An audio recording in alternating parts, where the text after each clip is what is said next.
So in honor of Robert De Niro's 80th birthday on August 17th, I'm binging my Robert De Niro movies. So let's do a countdown and pick today's movie. No, I'm not going to have everything full again. What did I get? Stone. Oh, okay. That's a reaction. I think I've seen this one, but I don't remember it. I say that, but I say that about a lot of things I watch. So, Stone, let me read you the synopsis. Parole officer Jack Marby is counting down the days towards a quiet retirement when he is asked to review the case of Gerald Stone Cresson. Stone is in prison for covering up the murder of his grandparents with a fire. Now eligible for early release, he needs to convince Jack he has reformed, but his attempts to influence the older man's decision, including the involvement of his sexy, casual, immoral wife. Really? That's how you're going to describe women? Okay.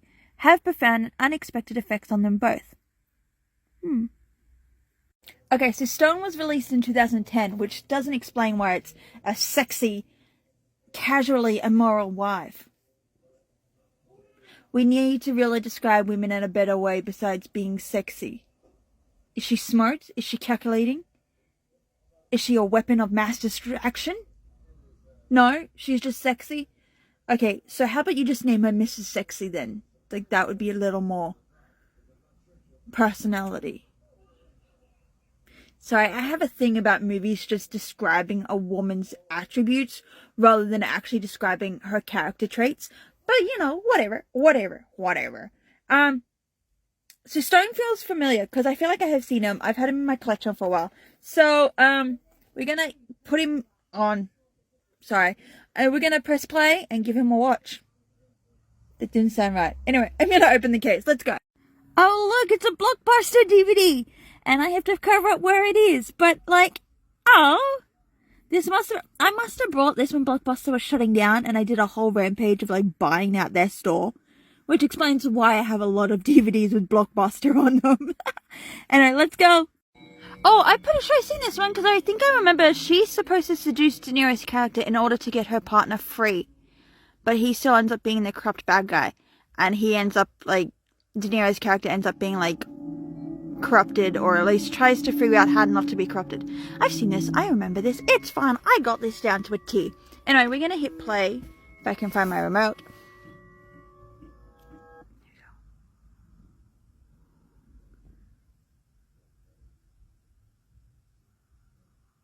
I don't like how silent it is. Oh, it's a clock.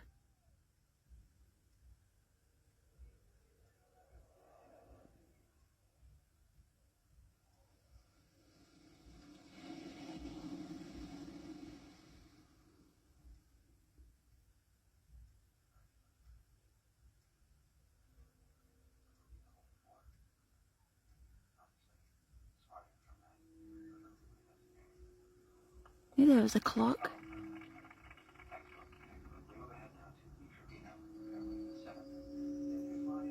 No, I'll see you in a bit.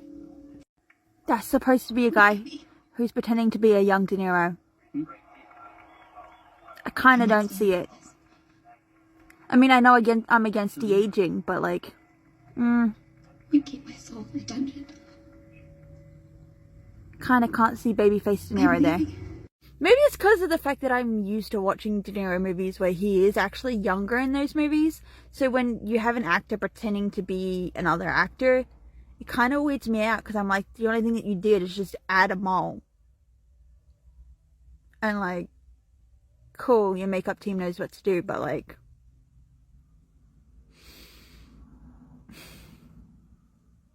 it would be a different story if Robert De Niro didn't start his career early in his years. It would have been a different story if he only started it within the last 5 years, and I would have been like, yeah, believable. And now I'm like, I'm against de-aging because it doesn't always look right, but like, yeah, I'm too used to young face De Niro. So I love this scene for various reasons. One, because there's no score and you get to see the ambience around these two men. Two, you get an assumption of what Stone is as a character. He is a hard ass who's in jail, who admits to his crimes, but you don't know his crimes. And three, you get this guy who is in his final days before retirement, who's like, yeah, I'm here, I'm listening to you, I want to know who you are, but let me just do my job. So this is what I love about the interaction between Robert De Niro and Edward Norton. No, you just sitting there about so they can flop me, man. So you write what you're gonna write, and let's just get on with it, man. Because I take the flop, Stone. man. Go ahead, max Stone, me, calm down. max me. You don't think I did? I see that max standing on my fucking head, Stone. man. I see you outside before you see me, bitch. Stone! In about 2 fucking seconds, you're gonna go in the hole, and your file is gonna go to the bottom of my pile. You understand? You see that door in front of you? You know where it goes. Back. You wanna go back? Be my guest. You wanna go forward? You wanna walk out of here? You wanna find that door? Me, I'm that door, and you will go through me. If I ask you a question about the weather, you better fucking answer it, or go back and I'll see you in 3 years. You got it? Then sit the fuck down. So just in that few moments, because Stone hasn't been on screen for longer than 2 to 3 minutes, you can just see how much of this guy, he wants to get out and enjoy his freedom. But he's kind of like stuck going, well, if you're not going to help me, screw you, I'm going to go back into the yard. And I think that's what I love about it. And like, I know the movie's only just started, but there's so much in that little moment of the scene that just captures everything without telling you everything. So this movie's interesting. So from like an audience member's perspective, there isn't really a lot to happen in this story. Like, it's set in a prison. It's a parole officer with the convict who's trying to, you know, be free.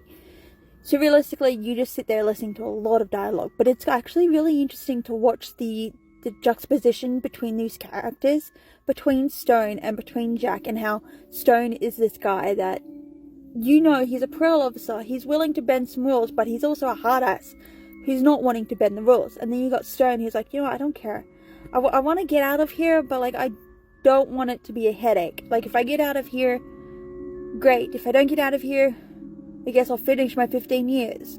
You know, so I like that. And then when you throw in Lucia, which is Stone's wife, she starts upping the stakes, and it's really interesting to watch the downward spiral of Jack, because he starts questioning his own sanity, he starts questioning Jack's sanity, he starts questioning everything that he thought he knew up until he had met Jack, and up until he met Stone and Stone's wife. And it's just really interesting to watch that breakdown and watch this man in the final days of his work life just crumble to pieces and have it destroyed. But then you also watch the two women, Jack's wife and Stone's wife. They stayed by their man for 2 different reasons, but you also know how that they're the same. Jack's wife stayed because she was scared of him. Stone's wife stayed because she made a promise, but it's also how she's willing to like sacrifice herself and her relationship to do what she can to just have a little more fun. And whereas Jack's wife's like, I sacrificed my life to be with a man who threatened our daughter. And it's just really eerie to watch these two women and watch these two men and just watch the way that their world kind of plays with each other and mirrors each other for 2 different reasons. And like, that's what makes it good. But it's also like, it's a very slow burn, but it's also a very good movie in the fact that the reason it's slow is because you can't tell this with a fast-paced story. It's just Edward Norton and Robert De Niro talking 99% of the time. It's Robert De Niro in a montage of a sex scene with Mila Djokovic. You know, it's something like that. Like, it's not intense, and it's not meant to come off as tense. It's meant to make you question a lot. And I think also the fact that it throws in religion. Now, I'm not a religious person, but I'm open-minded to it. So you can just hear that the twist of using Bible knowledge and presenting it as these two God and demons, and having it kind of become like a second coming in sense, and like just watching it to be like, well, if this is how God intended it to be, this is how it should be. So it's just really interesting to have all that play into this. And like, there isn't much you can do in a jail setting, but they still made it good enough for you to be invested. Like I said, even if it is a slow burn.